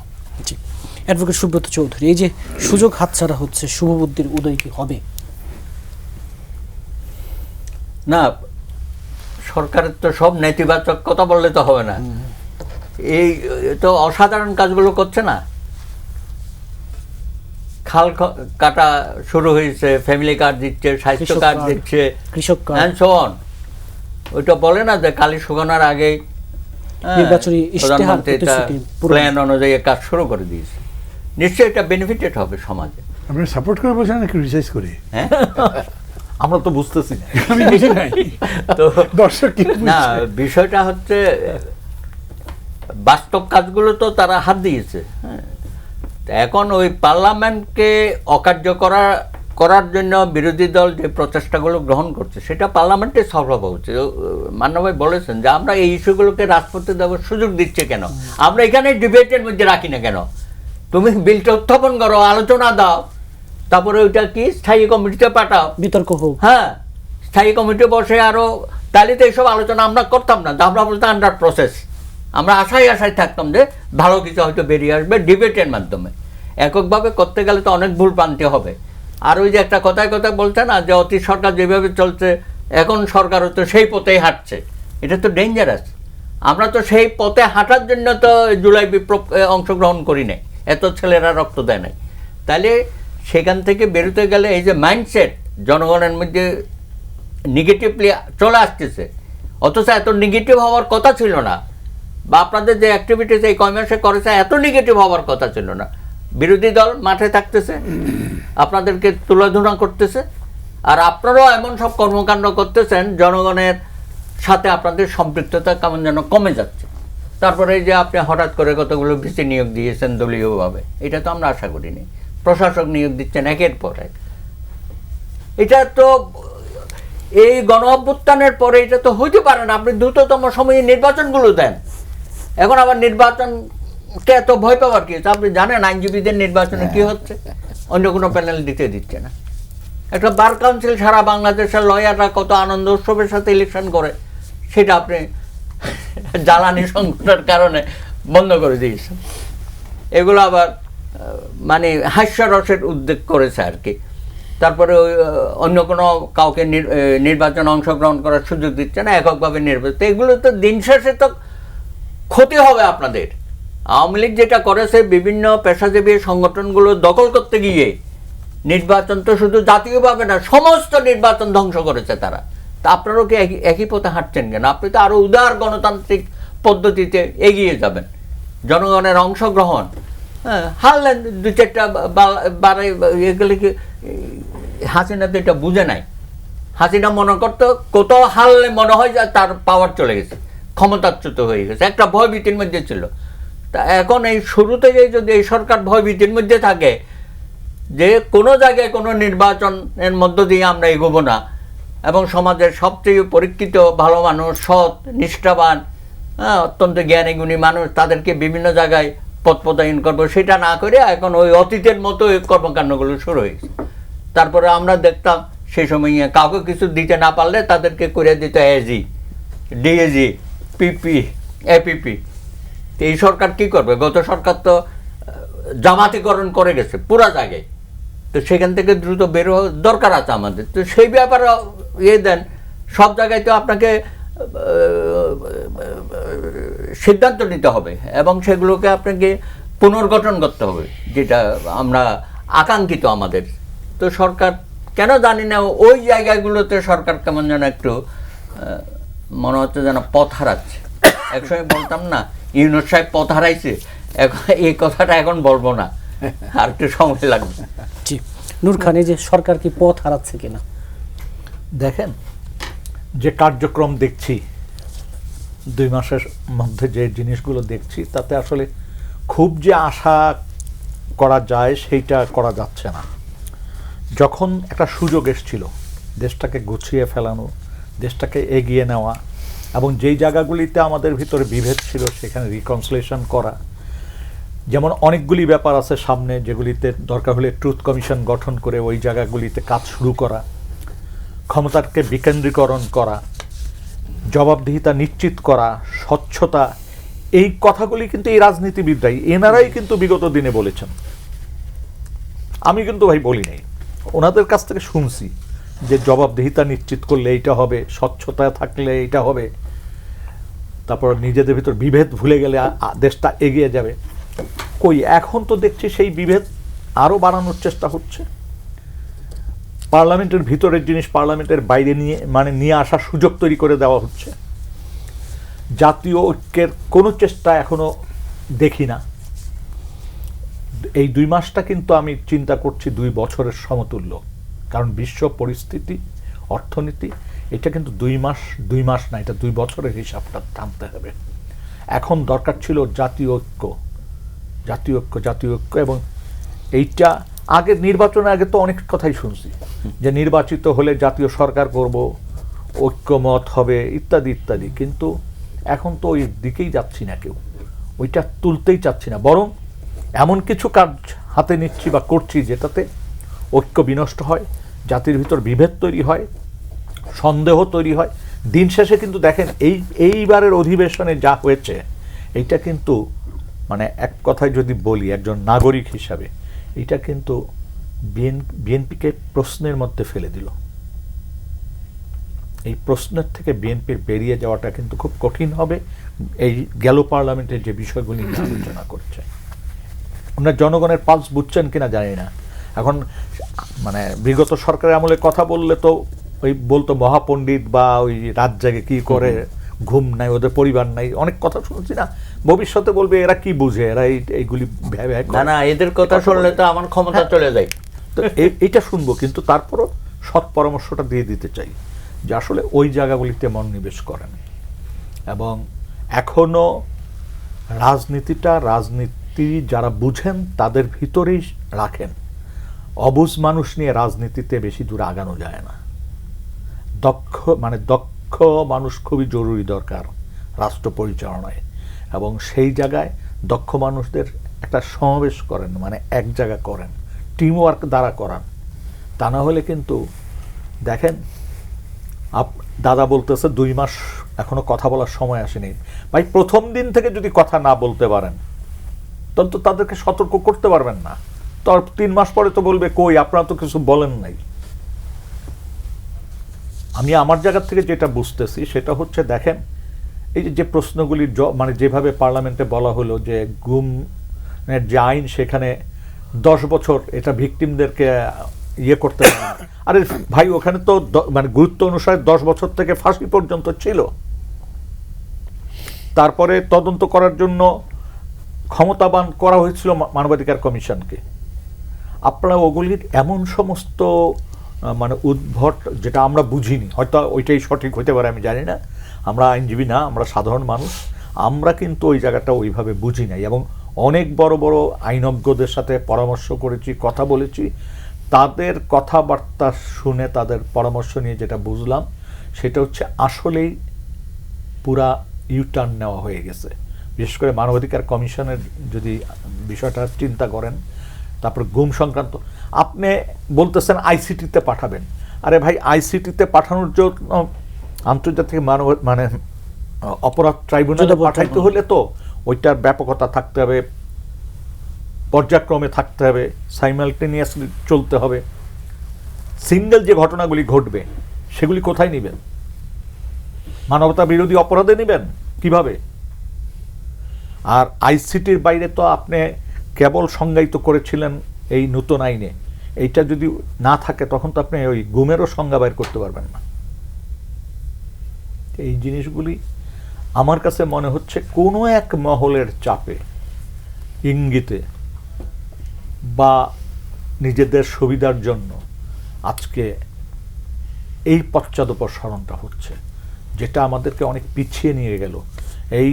এইবারের আন্দোলনের মধ্য দিয়ে যে জায়গাগুলিতে আমাদের একটু, যেমন ধরেন বিচার বিভাগের ব্যাপারে, মানবাধিকার কমিশনের ব্যাপারে যতটুকু অগ্রগতি, সম্পূর্ণটা আপনি এক অধিবেশনে মানে কয়েকটা আলোচনার ভিতর দিয়ে পিছনে ফেলাই দিলেন। জি, এম হুমায়ুন কবির, যে জনগণের পালস ধরতে সরকার কি কোথাও একটু কি বলবো? এইটা বাংলাদেশের, আমি বললাম মান্না ভাই আছেন রাজনীতি নেতৃবৃন্দ, ওনারা বাংলাদেশ মতো সরকার এবং জনগণের মধ্যে একটা বিপরীতমুখী প্রক্রিয়া কাজ করে। রাজনীতিবিদরা যখন রাজনীতি করেন বা রাজনৈতিক দল যখন রাজনীতি করেন, তারা কিন্তু জনগণের পালস বুঝেই কথা বলেন। যখনই সরকারে যান, সব সরকার আমলেই দেখছি এটা, তাদের ভাষা বদলে যায়, চেয়ারে বসার সাথে সাথে তাদের চিন্তা বদলে যায়, এবং ক্রমাগত দূরত্বটা তৈরি করার মধ্যে যেন তার আনন্দ পান, এবং তারা তখন ওই যে একটু আগে নূর ভাই বললেন, যেটা কন্ট্রোল মেকানিজমের মধ্যে চলে যান, নিয়ন্ত্রণ করতে চেষ্টা করে মানুষকে। নিয়ন্ত্রণ, বাংলাদেশ এমন একটা দেশে ভাই, এখানে নিয়ন্ত্রণ করে কিছু করা যায় না। যায় না এই কারণে যে প্রত্যেকটা দেশেরই একটা রাজনৈতিক চরিত্র আছে। আমাদের রাজনৈতিক চরিত্রটাই কিন্তু আপনি দেখবেন আমাদের ঐতিহাসিক কারণে আমরা প্রতিবাদী একটা রাষ্ট্র এবং সমাজ নিয়ন্ত্রিত রাষ্ট্র। এটা কিন্তু আমি একটা এক্সাম্পল বলি, এটা বলি, পাকিস্তানে যদি যান, পাকিস্তানে ফিউডাল, লর্ডস এবং মিলিটারি, এ হচ্ছে পাকিস্তানের শাসন কাঠামোর মূল ভিত্তি। ভারতে যদি যান, আমলা, ব্যুরোক্রেসি। বাংলাদেশের সমাজ আপনি লক্ষ্য করেন গত 55 বছরে কোনো সরকার জনগণের ইচ্ছার বাইরে গিয়ে টিকে থাকতে পেরেছে? কাজেই আপনি তো বুঝতে হবে সহজ ইকুয়েশন। রাজনীতি যারা করে তারা তো মানুষের সাথে মেশে, তো কাজেই আপনাকে সরকারকে অ্যালাইন যত করতে পারবেন মানুষের প্রত্যাশার সাথে, ততই আপনার জন্য এটা গ্রহণযোগ্য হবে। আমরা ইমোশনাল বাঙালিরা, আমরা খুব মানে ভাবাবেগে তাড়িত, তো ভাবাবেগে নেতিবাচক হয়, ইতিবাচকও হতে পারে। যাকে যখন দেয়ার ভালোবাসি, প্রাণ দিয়ে ভালোবাসি না আমরা, তারা আমাদের ভালোবাসা নেয় না এক পর্যায়ে, তখন না মানুষ খেপে যায়। তো কাজেই আপনি এই জায়গাটা চিন্তা করতে হবে, কাজে আপনি যে কথাটা প্রশ্নটা তুললেন, পালসটা বুঝতে হবে। এবং মানুষ কিন্তু, বাংলাদেশের মানুষের চাহিদা খুব বেশি নাই, কিন্তু আপনার কাছে যেটা, এই ধরেন জুলাইতে এই আন্দোলনে এত আত্মত্যাগ হলো, কী জন্যে? আমরা আগের খারাপ জায়গাটা বদলাতে চাই, ওখানে যেতে চাই না, আমরা একটু ভিন্নভাবে যেতে চাই, এইটুকুই তো প্রত্যাশা। তো আপনি সেই প্রত্যাশাগুলোর এই যে পিলারগুলো যেগুলো তৈরি করেছিল অন্তর্বর্তীকালীন সরকার, সেই পিলারগুলো আপনি যদি অ্যামেন্ড করতে চান, ইমপ্রুভ করতে চান, তো আপনি করেন, পাবলিক তো মানা করছে না, কিন্তু আপনি এটাকে না করে নানান যুক্তি দিয়ে যখন এটাকে সবাইকে নিয়ে করা, হ্যাঁ রাইট, এক্স্যাক্টলি। তো আপনি যখন এটাকে নানান যুক্তি দিয়ে আপনার অনিচ্ছাটাকে ঢাকবার চেষ্টা করছে, মানুষ কিন্তু ঠিকই বুঝে যাচ্ছে, এবং বুঝে গেছে বলেই পত্রপত্রিকা দেখলেই বোঝা যায় যে এই সরকার বোধ হয় আর এই জুলাই সনদ আর গণভোটকে আর গ্রহণ করছে না। তারা এর বাইরে চলে যাচ্ছে বা উল্টো দিকে হাঁটছে, যে গণরায়কে উপেক্ষা করছে, বিপরীতে চলে যাচ্ছে, বারবার কথাগুলো আসছে। কি দাঁড়াচ্ছে? ন্যারেটিভটা তৈরি হচ্ছে এইভাবে, তার অর্থ যে আপনার দূরত্ব ক্রমাগত বাড়ছে। তো আমরা ওই বা সরকারের আগের চরিত্র যদি থেকে যায়, তাহলে তো এই আবার সেই আমরা গত আমলে বা এর আগের আমলে যেগুলো দেখছি আমরা, সেই অস্থিরতায় চলতে থাকবে। তাহলে সামনে যাবো কী করে আমরা? কিন্তু বাংলাদেশ এই যে আজকে আমরা এখন বসে ইরান যুদ্ধের ফলে উদ্ভূত তেল বা গ্যাস সংকট নিয়ে, সার সংকট নিয়ে কথাবার্তা বলছি, আমাদের সামনে যে কত বড় আরেকটা চ্যালেঞ্জ আসছে, আমরা গ্রাজুয়েট করব, এবার করার কথা ছিল, উন্নয়নশীল দেশ যাওয়া, 3 বছর পিছালাম। কিন্তু আপনার প্রস্তুতি এখন কত বড় প্রস্তুতি দরকার আপনি জানেন? সারা পৃথিবীর সাথে আমার যতগুলো চুক্তি আছে, আমি গ্রাজুয়েট করলে আমার সব পরিবর্তন করতে হবে। এবং তখন আমাকে এতদিন পর্যন্ত আমি একপাক্ষিক সুবিধা পেতাম পৃথিবীর কাছ থেকে, এখন আমাকে কিন্তু দিতে হবে, অর্থাৎ এটা একপাক্ষিকতাটা থাকবে না। তখন আমাকে কিন্তু নিজের সক্ষমতার ভিত্তিতে চলতে হবে, আমাকে মোর প্রোডাক্টিভ হতে হবে, মোর কম্পিটিটিভ হতে হবে। তার অর্থ হচ্ছে ডোমেস্টিক্যালি আপনার হোলসেল রিফর্ম করতে হবে। আমি কি তার জন্য প্রস্তুত? আর যদি না হই, তাহলে আপনি তখন বিপদগ্রস্ত হবেন। তো কাজে এই বিষয়গুলো আমরা একটু ঠান্ডা মাথায়, মান্না ভাই উল্লেখ করেছেন, একটু একটু মগজ ব্যবহার করতে হবে। কারণ না হলে আপনার সামনে আগামী 5 ইয়ার্স যে বলছেন, এই নেক্সট ইলেকশনটার সময় কিন্তু আপনাকে গ্রাজুয়েশন করে আপনাকে যেতে হবে, অনেকগুলো আপাত দৃষ্টিতে তিক্ত রিফর্ম আপনাকে করতে হবে, তা না হলে আপনার অর্থনীতি টিকবে না। মাহমুদুর মান্না, এই যে 17 ফেব্রুয়ারি থেকে 16 এপ্রিল সরকারের 2 মাস হলো, এই 2 মাসে সরকারের পথ চলে এবং সরকারের আসলে যা যা অগ্রাধিকার ঠিক করা দরকার ছিল সেগুলো ঠিক মতো ঠিক করতে পারলো কিনা, এবং সার্বিকভাবে যদি একটু 2 মাসের একটা সার্বিক মূল্যায়ন। শোনেন, আপনাকে প্রথমে একটা কথা বলি, টকশোতে এসে গেছি বলে মানে একেবারে সব ব্যাপারে সিদ্ধান্ত নিয়ে আসছি এরকম না, কেউই নিতে পারে নাই। মানে আমাকে যদি আপনি এরকম জিজ্ঞেস করতেন, ভাই আপনি কোন দিকে আছেন, সরকারি দলে না বিরোধী দলে, হোয়াট ইজ মাই আনসার? আমি তো সরকারি দলে নাই, কিন্তু সবাই মনে করে আরে একসাথেই তো ছিল, এটা কি ভেঙেছে? ভাঙে নেই। এটা কি আছে? নাই। জাতীয় সরকারের কথা ছিল, তো জাতীয় সরকার হয়েছে, দুইজনকে মন্ত্রী প্রতিমন্ত্রী বানিয়েছেন, হয়ে গেছে, হয়নি। These are my questions. কিন্তু আমি এই কথা বলাতে কেউ বলতে পারে সে তো সরকারের বিরোধিতা শুরু করে দিয়েছে। আমি বিরোধিতা শুরু করি নাই। আমি যে কথাগুলো বলছি সেই কথাগুলো বলছি যে এগুলো ভাবুক, একটু মগজ ব্যবহার করেন, না একটু আগে হলে যেটা বললেন, আপনি যে প্রশ্ন ওনাকে করেছেন না, যে এটা কি, বা যেটা দাদা বললেন যে তারা কি জনগণকে বুঝতে পারছে না, দেখেন এই প্রশ্নটার মধ্যে এক ধরনের নাইভিটি আছে। নাইভিটি বলতে আমি বোঝাচ্ছি যে এক ধরনের সারল্য, বা এত বিশ্বাস করি, এত দেখেছি, তারা এগুলো ভুল করছে, তারা কি মানুষকে বুঝতে পারছে? আপনি যে এই যে লিটন বললেন এই আপনার গুম কমিশনের কথা, আপনি একটা বেসিক জায়গা ডেফিনেশন অফ গুম বদলে দিচ্ছেন কি, জাতীয় নিরাপত্তার স্বার্থে যদি কাউকে আটক করে সেটা হবে না।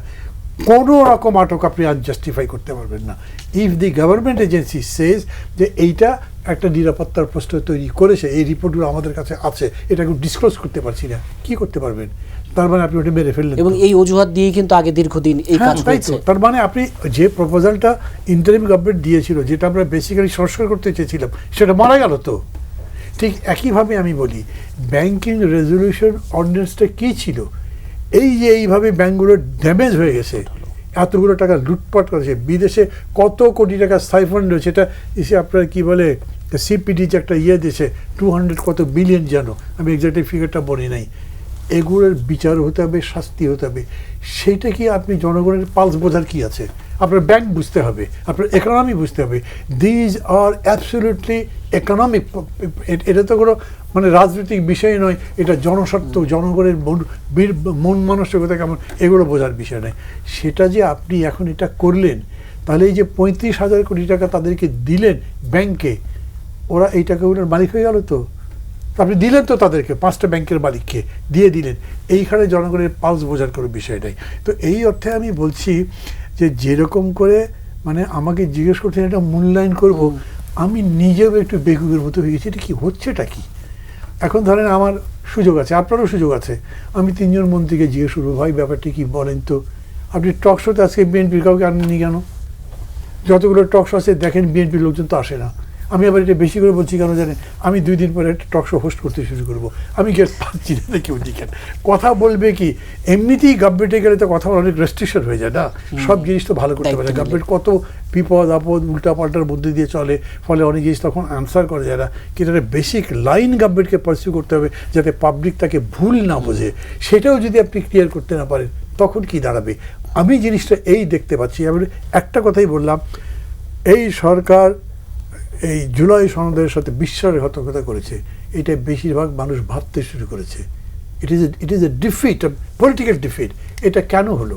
আর একটা জিনিস বলি, আমি মানে একদম বিস্ময়করভাবে দেখছি ব্যাপক একটা প্রচারণার মধ্যে জিনিসটা ভিত্তি পাচ্ছে, এই সরকার ভাই পুরোটা টিকতে পারবে না। আমি বলি টিকতে পারবে না কেন? কেন বলছি? বিরোধিতাটা নেই। জামাত ইসলাম এখন আন্দোলনের কর্মসূচি ঘোষণা করেছে, আমি দলটাকে ছোট করছি না, বড় করছি না, তার অতীত ভূমিকাও টানাটানি করছি না, কিন্তু ইতিহাস বলছে জন্মের পর থেকে জামাত এই পর্যন্ত বড় কোনো গণ আন্দোলন করেনি। এই বাংলাদেশ জন্ম হওয়ার পর থেকে এই পর্যন্ত তারা জনগণের স্বার্থ নিয়ে একটা জানবাজি বাদ দেন, একটা মানে পণ করে যে লড়াই করেছে তাও করেনি। এখনও তারা যেটা করছে, আমি যে প্রবলেমগুলো বললাম সেটা ব্যাখ্যা করে করে ফাইট কি করছে ওই রকম না। মানে জামাতের জন্য যে বিরাট প্রাপ্য, 5টা নেতাকে ফাঁসি দিয়েছে, কথা বলতে পারিনি। তারা বারে ওই শামুকের মতো কিংবা অথবা কাসিমের মতো পাতা ভেতরে দিয়ে চুপচাপ করে চোখ বার করে দেখেছে দুনিয়া কী হচ্ছে। তারা আজকে মেইন অপোজিশনে বসছে, কতগুলো সিট পেয়েছে। তারা দেখছে সরকার যা যা করছে, 5 বছর এরকম চললে আবার ভোট যখন হবে তখন ওরা ভোট পাবে না, আমরা সারা তো কেউ নেই, তো আমি গোলমাল করতে যাবো কেন? আন্দোলন করার দরকার কি? আমি বলছি তাদের চিন্তার মধ্যে থাকতে পারে যে বরঞ্চ এই শান্তিপূর্ণ বিকাশেই আমি ক্ষমতায় যেতে পারি। আর একটা জিনিস তারা মনে করে আন্তর্জাতিক যে শক্তি আছে তারা তো ওদেরকে চায় না বোধ হয়। মানে এইবারে কি ঘটলো বলে না বিষয় যে নির্বাচনের সময় বিরাট বেকারিজম করা হয়েছে, ইঞ্জিনিয়ারিং করা হয়েছে, তারা আরও বেশি জিততে দেওয়া হয়নি। তো এইসব কারণ মিলে আমি মনে করছি যে এখনই না মূল্যায়ন করবার কোনো সময় নাই, তবে খুবই সতর্ক থাকা দরকার, চোখ কান খোলা দরকার। Political party and civil society, যদিও আমাদের সিভিল সোসাইটিতে গত সরকারি ইয়েতে গিয়া অর্ধেকের বেশি শেষই হয়ে গেছে, ওরা এখন কথাই কইতে পারে না। তো ওই কারণে আমি মনে করছি হোল নেশন আপনাদের এই টক শো ইত্যাদির মধ্যে দিয়ে অ্যালার্ট করা দরকার। সরকারটা পড়ে যাক, সরকারটা ক্ষতিগ্রস্ত হোক, আনপপুলার হলে আমাদের কিন্তু লাভ নাই। কারণ মানুষের আশা আকাঙ্ক্ষা মরে গেলে মানুষও মরে যায় ভিতরে ভিতরে। যে মানুষ মরে যাবে তাকে তো আপনি ভালো কিছুই করতে পারবেন না। কাজে এই সরকারের ব্যর্থতা আমাদের জন্য কোনো আনন্দের সংবাদ নয়। আমি যতগুলো কথা বলছি, যদি ভালো মন্দ কড়া মিষ্টি যাই হোক, আমি সরকারের বদনাম করবার জন্য বলছি না, কিন্তু আমি ডেফিনেটলি ওয়ারিড এগুলো যে হচ্ছে তার জবাব তো দেওয়া যাচ্ছে না। সংসদের মধ্যে আমি দেখলাম, ধরেন প্রফেসর দিলারা চৌধুরীর মতো একজন মহিলা বক্তৃতার মধ্যে বলছেন, এই স্যার সারাদিন যা করছে এখন, মানে আমি অবাক হয়ে গেলাম যে কত বড় স্যাটাইরিক্যাল ব্যাপার। ওনার মতো এইরকম একটা লেভেল থেকে যখন বলা হচ্ছে, এবং সংসদে যিনি সংসদ নেতার পক্ষে কথা বলছেন তাকে এভাবে বলছেন, তো এগুলোর ইম্প্যাক্টটা কি হচ্ছে, আমি ওয়ারিড এটাতে। জি, অ্যাডভোকেট সুব্রত চৌধুরী, যে সরকারের 2 মাস এখন একেবারে অগ্রাধিকার কি হওয়া উচিত সরকারের, ছোট করে? না, আমার তো মনে হয় বাইরে যে কাজগুলো করতে রাইট ট্র্যাকেই আছে। হ্যাঁ, এগুলো আরও যাতে মনিটরিং করা দরকার, মাঝপথে গিয়ে যেন সুফলের চেয়ে মানুষ এটার উপর বিরক্তিবোধ না করে। আর এখানে দুর্নীতি টুর্নীতি অতীতে যেভাবে হয়েছে সেই ধরনের অনেক ভালো কাজও অনেক সময় দুর্নীতির কারণে হ্যাঁ সফল হইতে পারে না, বা আরও বদনাম হয়। তো সেটা প্রথম থেকেই তাদের চেষ্টা করতে হবে, এবং এখানে ভালো ভালো লোকগুলোকে সম্পৃক্ত করতে হবে। এর বাইরে পার্লামেন্টটা যে একটা বিরোধী দলের যে একটা দাপটের জায়গা হয়ে গেছে, সেটাকে কিভাবে ব্যালেন্স করা যায়। হ্যাঁ, আমার মনে হয় ট্রেজারি বেঞ্চ থেকে তারা যেভাবে বক্তব্য দিচ্ছে, আজকে দেখলাম একজনে কবিতা পড়েছে। আরে ভাই, এই কবিতা নিয়ে গত 17 বছর তো আমরা এগুলো নিয়ে কথা বলেছি, তুমি এর মধ্যে এগুলো শুরু করে দিয়েছো। আবার নারী কিছু যাবে, হয়তো সেখানে কিছু গায়িকাও যাবে, তারাও হয়তো এগুলো শুরু করবে। হ্যাঁ, তো এগুলো এই সিমটমগুলো খুব ভালো লাগছে না আর কি। সুতরাং মান্না ভাই যেভাবে বলছে, আমি একই সুরে বলছি যে আমরা এইসব আলোচনা সমালোচনা করছি, আপনারা যেন অ্যালার্ট থাকেন। এই অল্প সময়ের মধ্যে এই যে নেতিবাচক মেসেজটা যাচ্ছে, এবং জনগণ যে আপনাদের প্রতি যে বিশ্বাস এবং আস্থা রেখেছে, সেটা যেন কোথাও খাত না থাকে, সেই জায়গায় সেই সঠিক পথে আপনারা অগ্রসর। জি, নূর খান, সরকার যেন সঠিক পথে থাকে, আপনার আমি মানে বড় ক্যানভাসে আর বলবো না, আমি খুব ছোট করে নিয়ে আসি। একটা হচ্ছে যে দেখেন, এই পার্লামেন্টের যে সমস্ত আইনকে আপনি আবার বলছেন মানে রিভাইজ করবেন, সংযোজন ঘষা মাজা, ঠিক আছে, করেন, করে দ্রুততম সময়ের মধ্যে চেষ্টা করেন যে এটাকে একটা আমাদের সামনে উপস্থাপন করেন। 1, 2 নাম্বার হচ্ছে 2 মাস তো খুব বেশি সময় নয়, তারপরেও 2 মাস অনেক গুরুত্বপূর্ণ কাজ করার সুযোগ আছে। ইতিমধ্যে আমার পূর্ববর্তী বক্তারা যা বলছেন সেটার সাথে যুক্ত করতে চাই, এই যে মব সন্ত্রাস দেশব্যাপী যে গ্রাস করে ফেলতেছে, কাঠামোকে ভেঙে দেওয়ার মতো অবস্থায় চলে গেছে। আপনার দেখেন, মব দিয়ে চাঁদাবাজি দেখলাম, মানুষকে স্বৈরাচারের এজেন্ট বানালো, তারপর দেখলাম ওই কবর থেকে লাশ উঠায় পোড়ানো হইলো, তারপর দেখলাম জ্যান্ত মানুষকে কোবায় মারলো, তারপর দেখলাম বাউলদের উপর হামলা, তারপর দেখলাম অন্য ধর্মের লোকের উপর হামলা, তারপর দেখলাম আরও অনেক কিছু, তো দেখলাম সমকামীদের উপর হামলা, অনেক কিছু। এখন এইটাকে তো এইভাবে চলতে দেওয়া যায় না। এইভাবে চললে তো রাষ্ট্রের যে একটা উপস্থিতি সেটা কি থাকে না। এটা দীর্ঘদিন ধরে কিন্তু চলছে, এটা বন্ধ হওয়া উচিত। এবং সেই জন্য সরকারকে যথাযথ পদক্ষেপ, আইনের ভিতর থেকে যতটুক শক্তি প্রয়োগ করা সম্ভব ততটুক করা। আর একটা জিনিস হচ্ছে, গত 2 বছর আপনার সবাই আমরা জানি যে ভুয়া মামলা হয়েছে অনেক। আমি জানি না মহিউদ্দিন মানে ভাইয়ের নামে মামলা হয়ে বসে আছে কিনা, বা আমার নামে কোথাও মামলা হয়ে বসে আছে কিনা, আমরা জানি না। ব্যবসায়ী, পেশাজীবী, অন্য দল, সবার বিরুদ্ধে মামলা। এমনকি এই মসজিদের ইমাম, তারপরে আপনি ধরেন এই যে অরফানেজের যারা আছেন তাদের নামেও আমি দেখলাম অনেক মামলা হয়েছে। এই মামলাগুলি কিন্তু বারবার বলা হচ্ছে যে, সরকারও বলতেছেন যে এগুলি হয়েছে, এগুলি আমরা করবো, তো এটা শেষ তো করছেন না। হাজার হাজার মানুষ নির্বিঘ্নে জীবনযাপন করতে পারছে না, কেউ পালায় বেড়াচ্ছে, কেউ ব্যবসা বাণিজ্য শেষ হয়ে যাচ্ছে। এইটা আপনার গুরুত্ব দিয়ে এইটার উপর একটা কমিটি করে এইটার একটা শেষ হওয়া দরকার। শুধু পুলিশের উপর ছাড়লে হবে না। আমি একটা জেলায় বাগেরহাটে যে একজন পুলিশ অফিস মানে একজন ঊর্ধ্বতন পুলিশ কর্মকর্তারে জিজ্ঞেস করছিলাম খুলনায়, সে বলল আমার ঘাড়ে তো ভাই 2টা মাথা নাই, যা আমি ইনভেস্টিগেশন করে দেখলাম যে মান্না ভাইয়ের বিরুদ্ধে যে মামলাটা হয়েছে মামলাটা ভুল, আমি ওনাকে মুক্তি দিব, পরের মুহূর্তে তো বলা হবে আমি ওই স্বৈরাচারের দোষর। তো আমি এটা কেমনে করব? সুতরাং এইটার জন্য আসলে একটা কমিটি বা ওরকম একটা শক্তিশালী কিছু করেন, যেখানে দরকার হলে পলিটিক্যাল পার্টির লোকরাও রাখেন, কিন্তু এগুলি শেষ হওয়া দরকার, জি আর বিভক্তিতে যেন না। জি এম হুমায়ুন কবির, এই যে সরকারের 2 মাস সামনের দিনে সবচেয়ে অগ্রাধিকার। ধন্যবাদ আপনাকে আবার। আসলে সবাই তো আমরা কথা বলছি, আমি যেটা বলছিলাম সেটা আবারও বলছি, যে এই সরকার কিন্তু একটা ঐতিহাসিক সময়ে দায়িত্ব পালন করছে, এবং বাংলাদেশের মানুষ কি চায় তা কিন্তু নির্বাচনের মধ্য দিয়ে একটা প্রকাশ তারা দিয়েছে। তো কাজেই এখানে এই সরকারের কাছে প্রত্যাশাটা যেমন বেশি, এই সরকারের পারফরমেন্সটা কিন্তু সেই পরিমাণেই থাকতে হবে। কাজে সেটা বিবেচনায় রেখে এবং মানে এখন কিন্তু মানুষ এক ধরনের, আপনি ধৈর্য কম আমি বলি, আপনি লক্ষ্য করবেন যে এই 2 মাস সময়ের মধ্যে অনেক রকমের মন্তব্য কিন্তু আমরা দেখতে পাচ্ছি। তার অর্থ হচ্ছে যে মানুষ অনেক দিন ধরে এই গণতান্ত্রিক প্রক্রিয়ার বাইরে থাকার ফলে এক ধরনের মানসিক অস্থিরতা ভুগছে, এবং এই জুলাইয়ের যে ভাইব্রেশন, এটা কিন্তু এখনও যায়নি।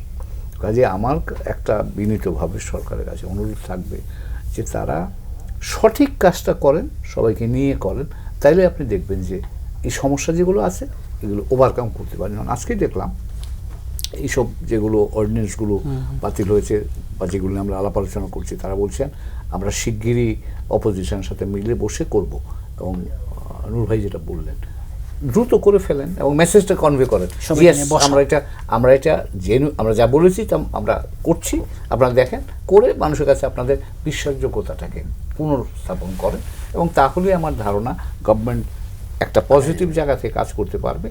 আর ওই যে বললাম যে এনলাইটেন সেলফ ইন্টারেস্টটা মনে রাখবে, সরকার যদি ভালো চলে, পার্লামেন্ট যদি ভালো চলে, লাভটা সরকারের। জি, আপনাদের 4 জনকে আজকে স্টুডিওতে সময় দেওয়ার জন্য ধন্যবাদ। দর্শক, গণতন্ত্র এখন আজ এ পর্যন্তই। আগামী সপ্তাহে আবারও দেখা হবে। সে পর্যন্ত ভালো থাকুন, সুস্থ থাকুন।